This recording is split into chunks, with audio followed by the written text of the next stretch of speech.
November 23rd. 23rd. USS New Mexico Oral History Project. I'm interviewing Mr. William Dove. Will D. Dove. Will D. Dove. Well, let's get a little background. When were you born? I was born in 1926, October the 14th. Where were you born? In Greenwood Springs, Mississippi. And what was a little of your background prior to joining the Navy? Well, I was raised on a farm, plowed mules, and just done all the work that you do on a farm, plow mules, middle buster, turning plow, and cultivator, and planted cotton and corn, and of course watermelons and cantaloupe for eating. And well, Mama used to can about 500 quarts of vegetables every year because there's 9 of us in the family, and it wound up there was 3 boys went into World War II, and I had a sister. She joined the wax and was in for a while, and my brother just older than me, he joined the Air Force, and he was a gunner on a B-25, and the German shot his plane down over Sicily, and he was a prisoner of war for about 2.5 years. But he got out after the war was over, and after about a year, his stomach finally got big enough to where he wouldn't get sick. When he'd eat a meal, and he'd get sick, and for about a year, finally he got over it, and he lived to be in his 80s before he passed away here a few years ago. And then my oldest brother's in that Normandy invasion, and he made it through the war fine. And of course I was volunteered. I wasn't at 15 years old. In August of 42, I joined the Navy because I didn't like what they done to our Navy over in Honolulu, and I wanted to fight the Japs. And I told Papa I was going to join. He said, well, you determined, I'll sign the papers. So Papa signed the papers, and I went through boot camp at San Diego. Got 3 weeks. They trained us how to march and say yes sir and no sir. And you don't have to think, we'll do the thinking for you. And of course I already knew how to march because I was in a CC camp till they dissolved it out in Sikkim, Oregon, and they taught us how to march. So I didn't have no trouble with that. And then after 3 weeks, San Diego, they sent me to Honolulu, and I was out in the jungle there. We used that in New Mexico as a rest camp some years after I was out there when I first went over. And I think I wasn't there about 3 weeks, and then they put me on New Mexico, and we operated in and out of Honolulu there for a while. They was training us how to shoot, and every day we'd shoot at sleeves. A plane would be towing, or they'd be towing something in the water, and we'd shoot that. I don't know how many weeks it went on, but I was getting fed up with it. I was wanting to fight the Japs. And I told my division officer, Lockwood, I said, I want to transfer. I want to get on the sub. He said, well, I can't grant that, Dove. Said, you'll have to see the captain. So I went down and saw the captain and told him I wanted to transfer. I want to get on a submarine. He said, well, why? I said, well, I joined this Navy to fight them Japs, and we ain't doing nothing but shooting at sleeves and targets, and I want to get on something that I can go fight them Japs. He said, well, you done trained on that 5-inch 25 gun, Dove, and ain't no way that I'll transfer you. You well trained, and we ain't got time to train nobody else. And he said, don't worry about fighting them Japs. You're gonna get plenty of it. I ain't gonna tell you when, but it's soon. Well, it was the next day we pulled out, and I think we headed for a retaking of the Water Canal. I think that was the first action that we got in on. And that was the only time that I ever saw any Jap planes fly over that didn't try to suicide into a ship. There was some bombers come over, and they're so high, we didn't even shoot at them. They were so high. They dropped some bombs, but they didn't hit no ship. And after that, any plane that we saw, it either suicide into some ship or we shot it down. And that went on the whole war. Of course, last year of the war, we got a magnetic fuse that we fired on gun 1 used it, and gun 2 on the port side used it. And the rest of the guns, there's 8 of us, 5-inch 25s, they would match up their hand. They had a tube that would get on whatever they was going to shoot at, and all you had to do was just match up your hands on your gun. But gun 1 and gun 2, we didn't. We just, anything we saw that we thought was the enemy, we just trained on it with open sights and started shooting. And the bullet, when it gets so close to anything, after it got out so far, it would blow up. And I like that better because, well, one day up in Alaska, I shot a whale. Somebody said, "So up there and so, and I looked and saw a big gray object in the water out about 300 yards or 400 from us, and I trained on it, and the rammerman and me had it made up. Whenever I got on a target, I'd throw my right hand up and I'd tell him, "You start ramming them shells in." So I trained on that whale I thought was a sub. We fired about 6 shots at it, and it was a big bloody spot, big as a house. It showed up, and we thought it was a whale. But that's the way it was. You didn't have time. When you saw something, you had to shoot it. Because them dang suicide planes, it wouldn't take them long to get to you. And you fighting the enemy like that, you got to shoot and ask questions later.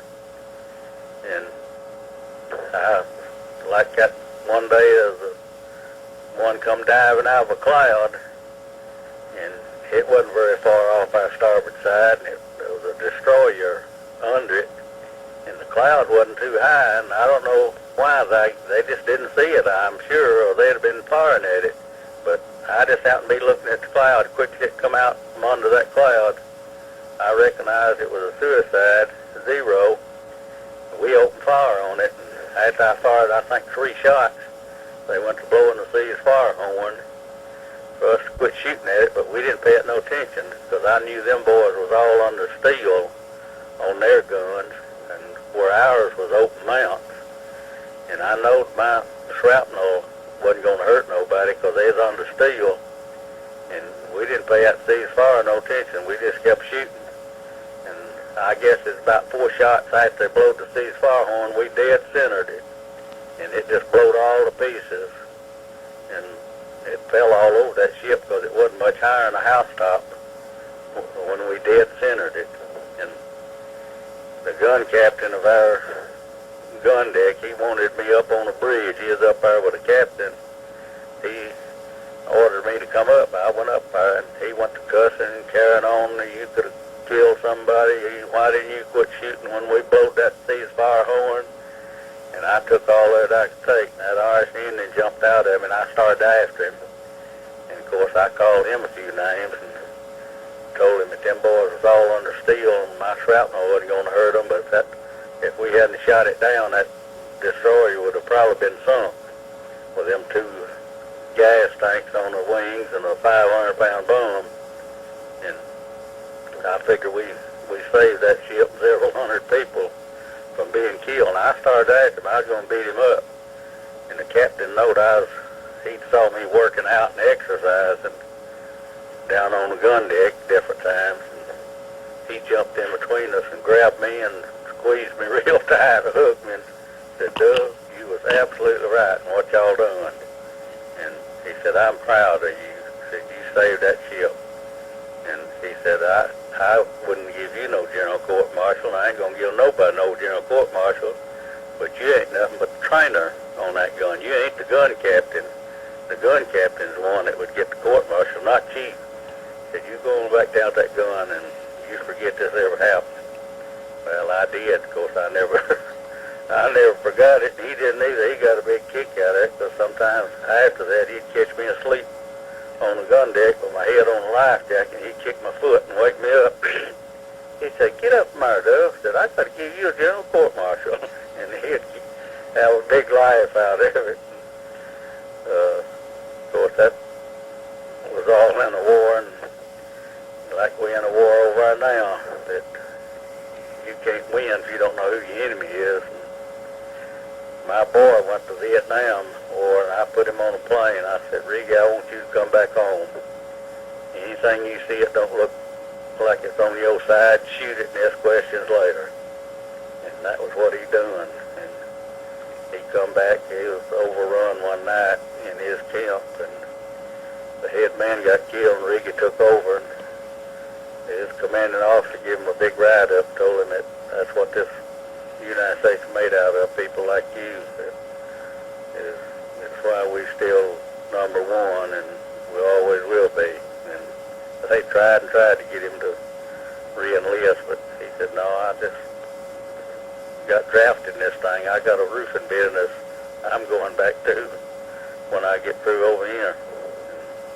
Of course, he did. And of course, he's got that some of that Agent Orange, and it's giving him some problems now. But I enjoyed the Navy. I liked it.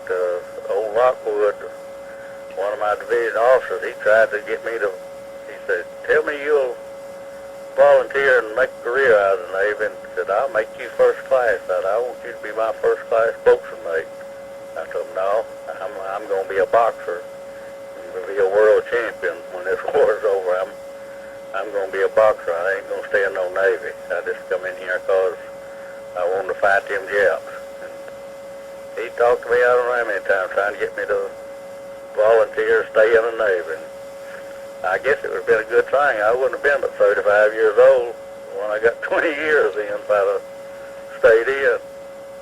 But all I could study was being a boxer back then. And of course, I come home after we went over to Tokyo, and of course we got hit there right before the war ended at Okinawa, and the 6 on my gun got killed. And that hurt me worse than anything of the whole war, because them boys and me, we'd been together about 2.5 years, and we were all real close. There's 14 of us on that gun.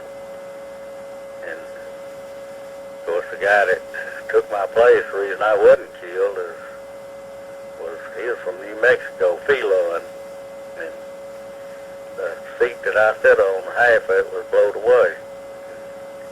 The only reason I wasn't killed, that morning we was taking off shell casings, and we was passing them down the line. Those was lined up, and the last man would throw it over into a barge alongside our ship. But the line got held up, and I was looking at the guy on my left, waiting on him to get rid of his shell case so I could pitch mine to him, but the guy on my right wasn't paying no attention. He just went ahead and throwed it at me, and it come down and hit me on the right little toe and busted 2 joints all to pieces. I went to first aid, and the doctor split it open after he put a shot in it. Said, you want to watch me, son? I said, yeah, go ahead. So he split it open, said, yeah, there's 2 joints busted to all pieces. So he got the bone out, and he said, you want me to cut that meat off, or you want me to wrap it over? I said, it'll cushion the bone if I wrap it over. I said, yeah, don't cut it off, wrap it over. So it just looks like I got a little toe with no nail on it now. And he put it in a cast, give me 2 crutches, and he said, son, don't go to the gun the rest of the day. That was in the morning. And he said, see me in the morning, and I'll tell you when you can go back to the gun. Okay, so I hobbled out there on them crutches. Sometimes, not too long after that, I was down in my department, 6th Division, and they sounded general quarters, and everybody went to the gun, dogged all the hatches down like we did every time. And I was sitting there and was going through my mind, well, who's going to do my position? Ain't nobody been a trainer but me now, and ain't nobody trained. We shoot six of my gun was killed, and some of them was wounded and taped up, bandaged up. And I told our gun captain, I said, you just keep ramming them shells in. I want to blow that bridge off if it comes over on our side first. And it did. Well, we started shooting at that thing, and they went to blowing the horn. I just kept on. Last shot I fired, I saw the gun captain and the captain run back from the shield. They was at the shield looking, and I saw them when we kept shooting. They run and got back away from that shield, but I reckon that bullet wouldn't blow up till it got so far out before it would blow up. And that they sent that plane home. It didn't come back over. And that was the last shot that was fired. And of course we went on to Boston, went through the Panama Canal, docked in Boston. Of course everybody went over on the beach that night and got drunk. The next day, I think it was the next day, I got off the ship and they took me to New Orleans, and that was where I got discharged. And they spent about a week, had all kind of meetings trying to get people to re-enlist and stay in, but I don't remember seeing nobody that was staying in. They was all getting out. But I think they need to put the draft back in now, and they don't need it like they had it before. They need to draft everybody. Don't give you no excuse. You can't go to school and get out, because you go spend your 2 years in service, come back and go to school if you want to go to school. If anybody's able to do anything, you ought to draft them, put them in the service. Because the way it is now, we got boys over there that they didn't join that National Guard to fight wars. They didn't use them for nothing like that. They just joined it to supplement their income. And it's all wrong. It's wealthy people ain't going. I bet you wouldn't find hardly nobody over there that's got wealthy parents. They're all poor people. They're just regular people that was working, trying to make a living. They joined that National Guard to supplement their income. And that's one thing they need to do, and they need to do it soon.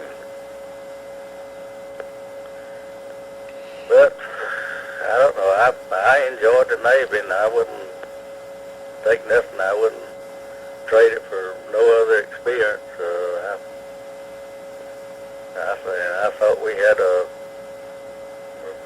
best crew on that New Mexico as any ship in the history. It was fighting work. The Idaho, I don't know, it was a sister ship to us, but some reason or other, I don't know how many times, about the time we'd go into an operation, something would happen to that ship. They'd get out of it, go back somewhere to get repaired. It'd all be over, and I don't know how many times that happened, but it happened several times. And I remember if we met one of them over on the shore somewhere, we'd whoop him. And I don't know, I never did see no New Mexico guy get beat by one of them. They couldn't fight like we could. So, I enjoyed being in the service, and I certainly liked the New Mexico. I'm just sorry to this day. I was in New York City when they towed that thing in for scrap iron, and why I didn't take my wife over and go aboard that, I don't know, but I didn't. I remember made the front page, said the Mighty Queen going to rest, and had a picture of it. They junked it. Why they didn't keep that to show it to people, I don't know. And that ship broke all records. We fired more tons of ammunition at the enemy than any ship in the history of the Navy. And of course that record won't never be broke, because we was usually the flagship. Whatever task force we operated, we carried the orders, and they're going to make a landing on the island. We went in a week ahead of the landing and shot everything we could shoot with them 14-inch guns, and it was just one island after another. We did that the whole war. And I remember up in Alaska, I was standing to watch on the bridge that night, and from 8 to 12, and I got off watch at 12 o'clock. Our officer of the deck up there, he said, "Now don't y'all go down and go to sleep. We're supposed to meet a Jap task force." Yeah, I've heard that before. I went down and turned in my helmet. Went to sleep. Time I laid down, seemed like it wasn't no time, and I don't think it was.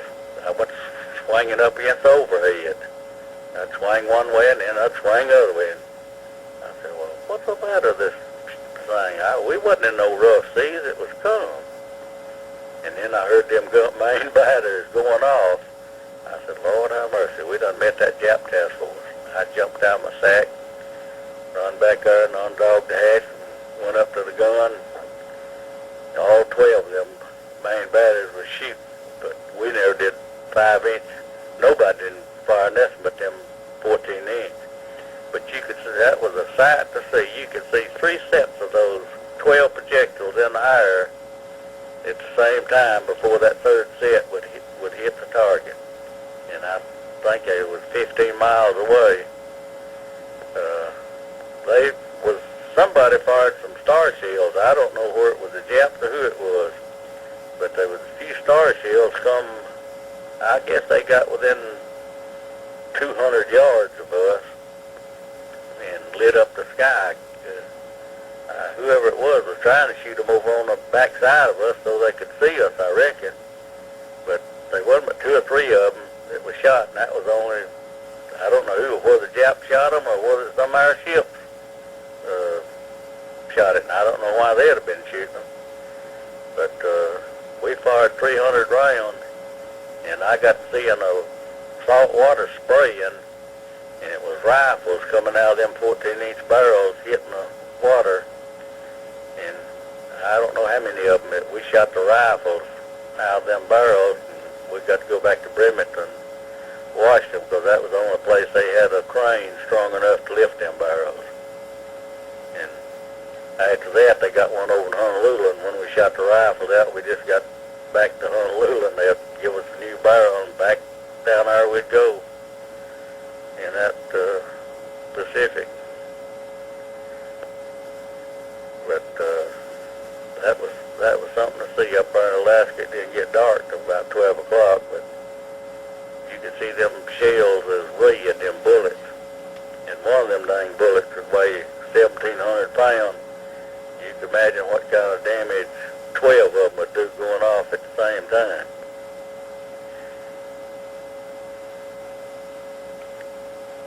But that damaged my ears. We never did get earplugs till the last year of the war. And I was right in the open mount there. Gun 1 was pretty close to them turrets up there. And them 7-inch guns we had down below us, they never did. Just 1 or 2 times we got in close enough to the island that they shot a few rounds. That was just a waste of time having people on them guns, because they didn't shoot at nothing. They wasn't fast enough or couldn't shoot at a suicide plane. But boy, we shot at them. I remember when we got hit at Luzon, I reckon it was. We got hit on the bridge and killed the captain. Just right after we got hit, they said, "Bogies in the sun." Well, I looked up and I couldn't see nothing but the sun. But I had it made up with my rammer to start ramming. I trained up in the sun, throwed up my right hand, and we started shooting. And I just rotated around and around shooting. And we fired 75 rounds. We shot every bullet we had in the ready boxes and started to having them brought up through that horse from the ammunition room. But we fired 75 rounds. Some other ships reported what a good barrage y'all put up. And they was fighting the fire. The only gun I reckon was shooting was gun 1. And they reported 2 planes shot down, but I never did see nothing but the sun. But we fired 75 rounds right at just all around the sun. I just trained it round and round. And we just fired as fast as we could fire. Well, that's about the line of it, I reckon. Well, I appreciate your time. Still kicking and looking at the Lord every day. Yeah, you've done well. And He's took care of me, and He always will. That's the truth. There's no one but Him is worthy of worship. Him and His Holy Father and the Holy Spirit. That's the truth. Well, if there's anything else, I'm here. Well, I appreciate your time. Are you going to be at the reunion next year? I'm going to try. If all possible, I'm certainly going to try. If I'm in like I am now, I'm certainly going to be there. Okay, because I guess this is going to be the last one. Yeah, that's from what I hear. That's the last one. I sure want to not miss it. No. You know, Mrs. Dasher died. Yeah, I didn't know. I thought she was in good health. I didn't have no idea. Yeah, it happened pretty fast. Old Vern, I guess he's going to be lost now without her. Yeah. I called him after I found out that she had died. Thanked him for everything. Yeah. Well, I hope to see you there. I hope to see you in St. Louis this September. Well, what was you doing on the ship? Well, I wasn't on the ship. My dad was on the ship. Oh, that's just going and bent the barrel. There was bullets in the barrel is going. Wow. Well, good talking to you, and you take care, yeah? You too, and I hope to see you this September. Okay, we'll be looking forward to it. Okay, well, see you then. All right, bye-bye. Bye.